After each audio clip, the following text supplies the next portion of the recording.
folks, good afternoon. It's a lovely day today here in central Pennsylvania. Beautiful sunny day. We've had a lot of really nice sunny days over the last few days actually, and very unseasonably warm, which is really nice. It's amazing, isn't it, what difference the sun makes. It sort of motivates you. And in fact, we've got good light here at the moment because the sun is shining off of that building there and it's reflecting in through these windows. Ha-ha! So, yeah, I'm just continuing on with these tea bowls. These are the tea bowls that you saw me, or drinking cups. Actually, oops, I haven't actually put a seal on those. I've got to seal some of them because otherwise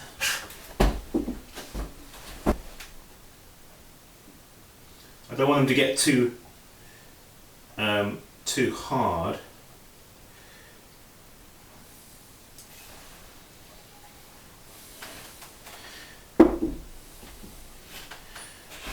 You know, after you've done some trimming and you've got your pot there, the next thing maybe is, well, I'm going to put my seal on it. And of course that's the very moment when you could completely ruin it, couldn't you? Because if you weren't careful using your seal, you could push it on and pop, it'll just push right through the other side if you haven't left enough thickness. So take a finger and put it down the bottom on the inside there, opposite the point where you're going to take your seal, alright, just to give a little bit of support on the other side. Now I'm aware as I'm sealing these that because I've got my finger right opposite on the other side, on the inside, I can feel the seal pushing, you know what I mean? So that doesn't mean to say, because I can feel it, that the bottoms are wafer thin, because they're not. Not at all, but clay being the soft stuff it is, it transmits, doesn't it? You can feel the pressure coming. Yeah, so do that, just put your fingers on the inside. And that really applies to any pot that you're going to seal, unless you confidently know that where you're sealing it, there's plenty of thickness. But typically, say on the bottom of a pot, it's not a bad idea to do that. So in fact what I want to do, the next thing I want to do with these is get some white slip and apply the white slip over them, and I'm then going to be doing some different surface treatments on the white slip.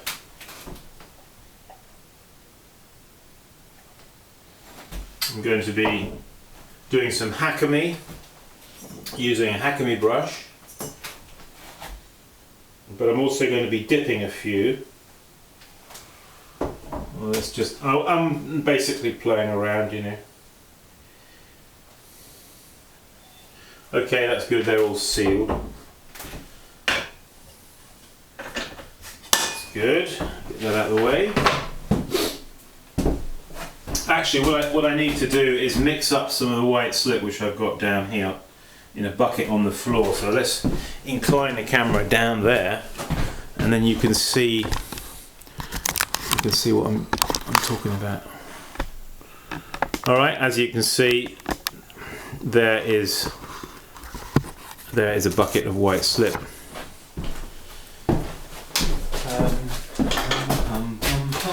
Where's my cup of tea? Oh, here it is. Yeah, so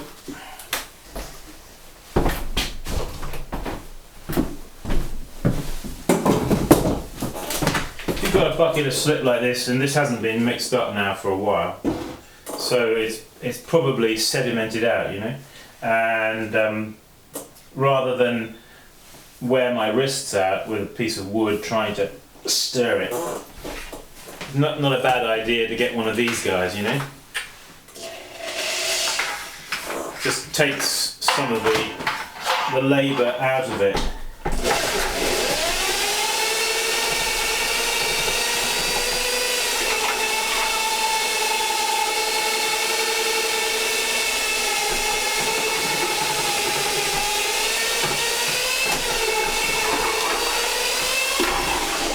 You have to be careful if you use these because they can create quite a lot of splash, which then can get everywhere.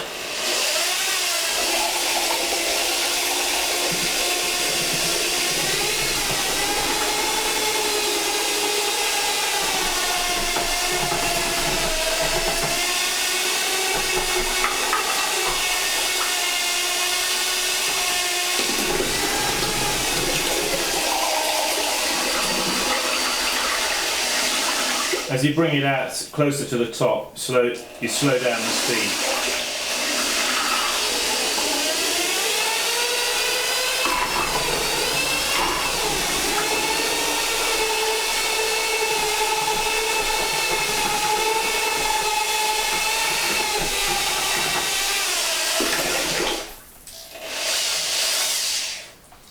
That'll do.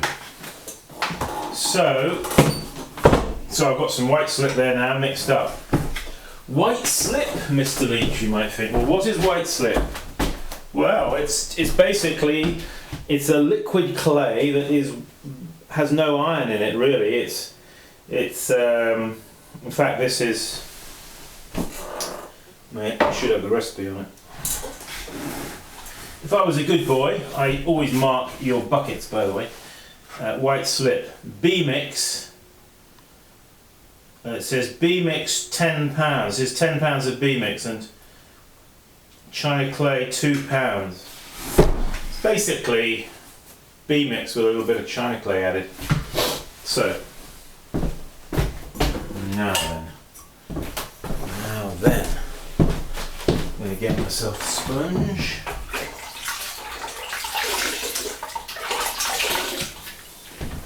What I want to do is take some of this white slip in this bowl because I want to have that handy, you see. I'm just going to wipe that off. I'm going to try and work as cleanly as we can. So I'll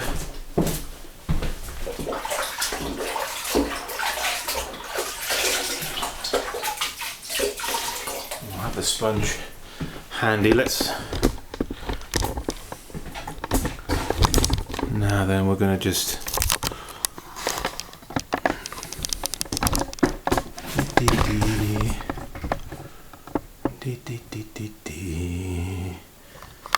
okay, that'll do for now. Like that.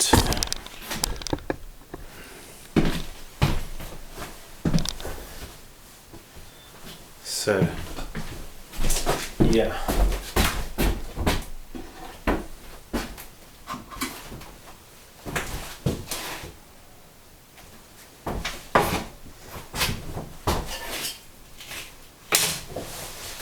So what am I going to do? How am I going to do it?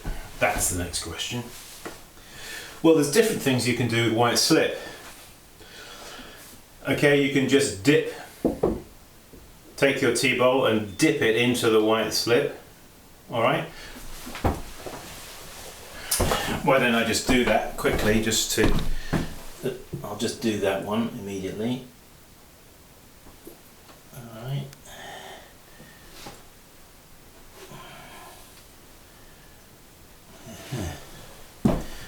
Okay, there's that one.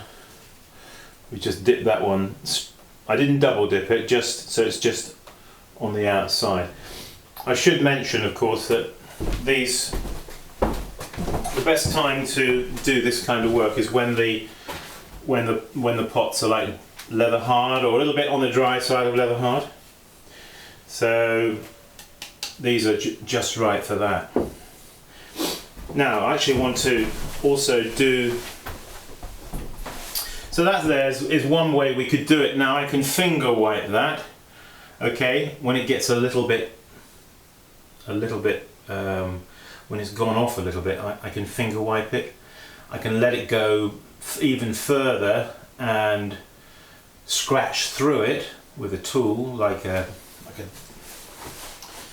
fluting tool. All right.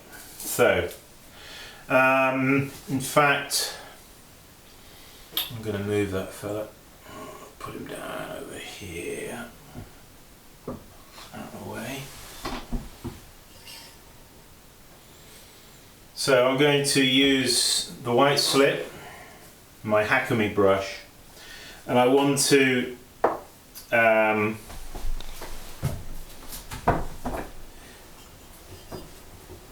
I'm just going to get him on center, like that.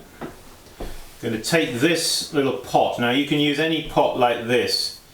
The reason I'm using this is because when I start to brush this white slip, this Hakeme white slip, onto the pot here, imagine I was trying to do it and I wasn't holding it. See what can happen? Okay, so you're at home and you're thinking, oh, that's a good idea, I'll have a go at doing that. So you put the pot on the wheel. Of course the pot isn't attached to the wheel, is it? It's just resting there. So you take your white slip on your brush and you start applying it, and that's what happens. It tips over, doesn't it? So that's no good. So you have to think a bit and you think, oh, yes. Alright, well, we'll tap center him up. We'll take something like that, just centrally locate it, okay? And put your finger on it like that, and then you will be able to work the surface of the pot with the Hakeme brush without the pot, you know, doing a little dance. Okay, so that's what I'm going to do. I'm going to take some of this white slip. Now there's many and diverse different ways of doing this. It's a very creative process.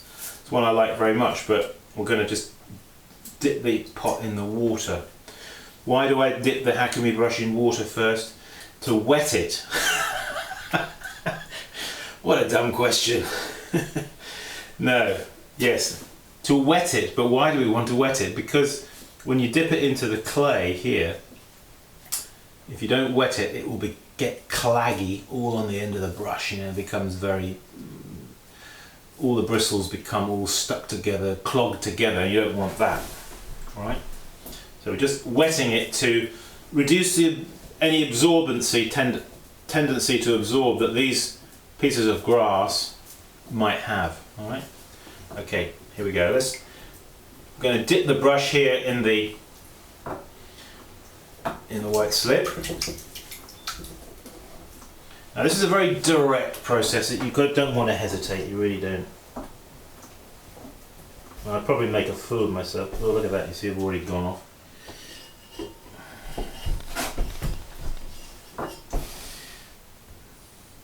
This may not be the best thing to use, but I'm going to persevere with it for the moment.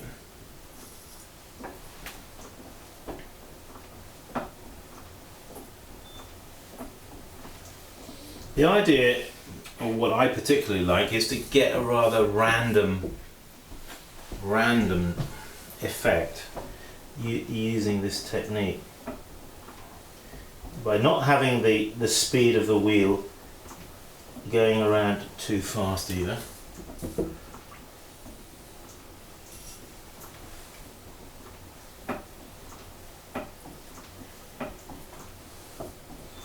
Getting these rather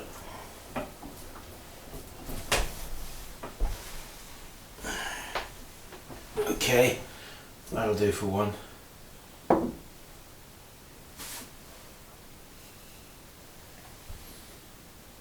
You can see the effect that I'm trying to get.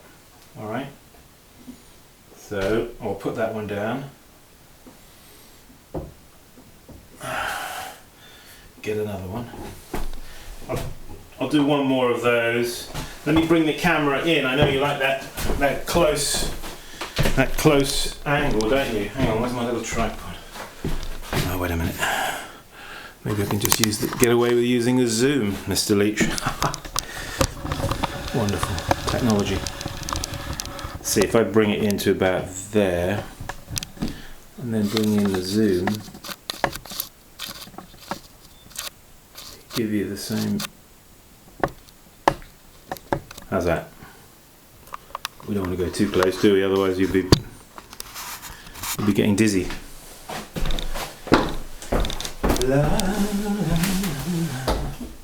So I'll put that there.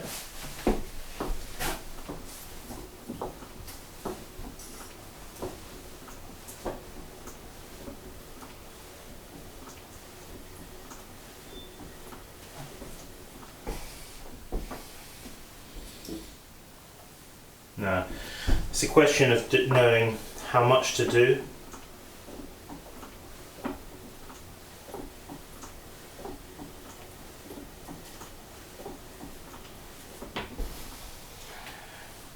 I believe this is a Korean.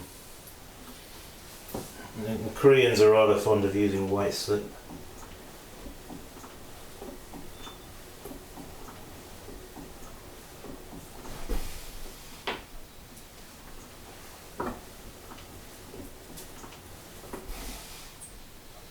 Okay. It's the rather random, randomness of the whole exercise which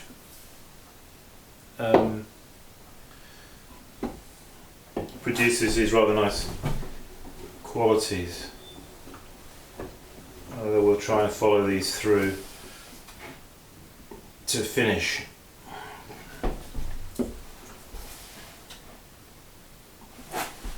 Okay.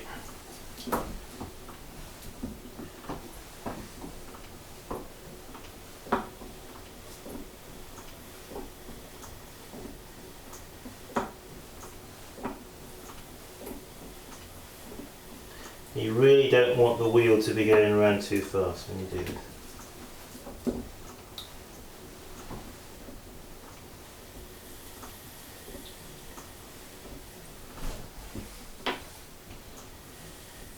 You can have a downward effect like that and an upward effect like that. Should give you like a kind of crisscrossing over.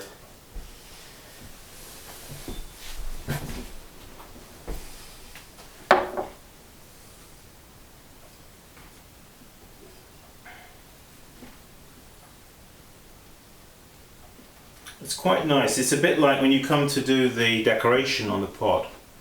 When you've done this, this acts as a really nice backdrop to maybe your iron oxide decoration. It's like we're painting the sky. This is the sky, you know.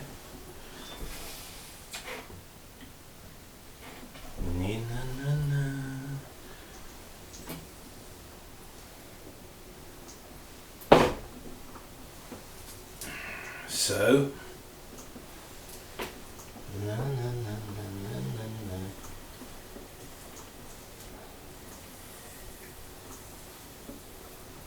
it's something you've really got to play around with and get the feel of it.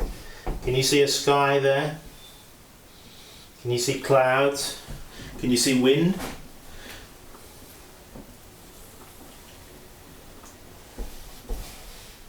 This is wind, folks. This is clouds and wind. I think that's a good way of describing it. Clouds and wind.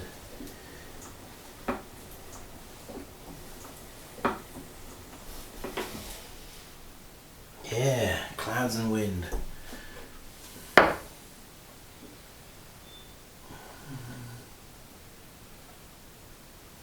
Yeah.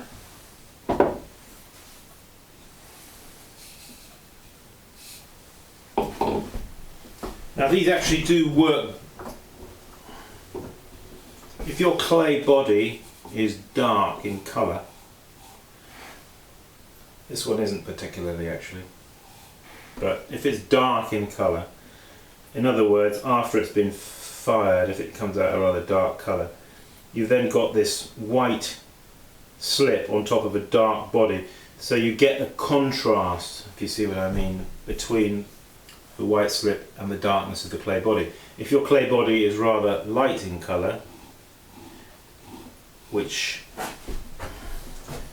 this is probably, well, this is actually a clay body from the US over here. It's not a very interesting clay body, but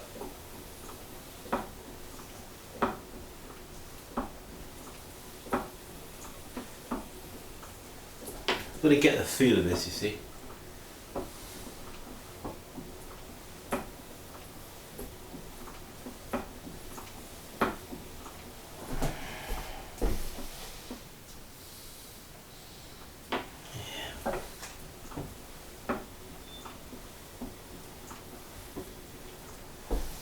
It's like anything, you know, on the decorative side of pottery, you've got to get to know your brushes, haven't you?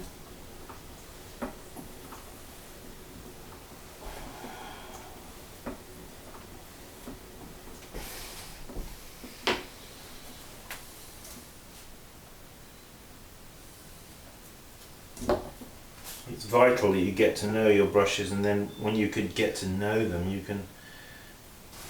Now this one has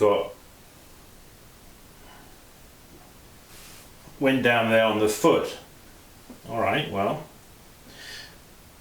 it's a case that though of maybe the white slip went where you didn't plan it to go. It doesn't mean to say necessarily though that is a bad thing. That could be actually the beginning of something interesting, something good. And there's not a right or a wrong about it. It's a case of weighing it up and getting the feel of whether you feel in that situation it adds something to the pot or it detracts from it. Okay, that's the judgment. Does it add something or does it detract from it? I don't think in this situation it's doing anything, so I'm wiping it off.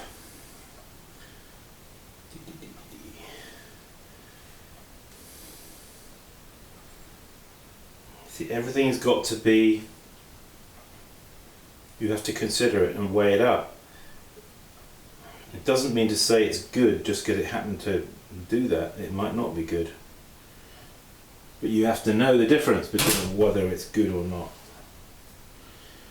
I don't pretend to know, but I'm just feeling that I want to do that. Okay, folks? Well, that's just a little bit of a taste of doing Hakeme. And I'll carry on with these and do a few more. Anyway, please visit my website, simonleachpottery.com. And thank you for your email correspondence. Many people write to me, say they appreciate these video clips. I appreciate that you take the time to write to me and to tell me that. So thank you. Okay, until next time, keep practicing. See you soon. Bye bye.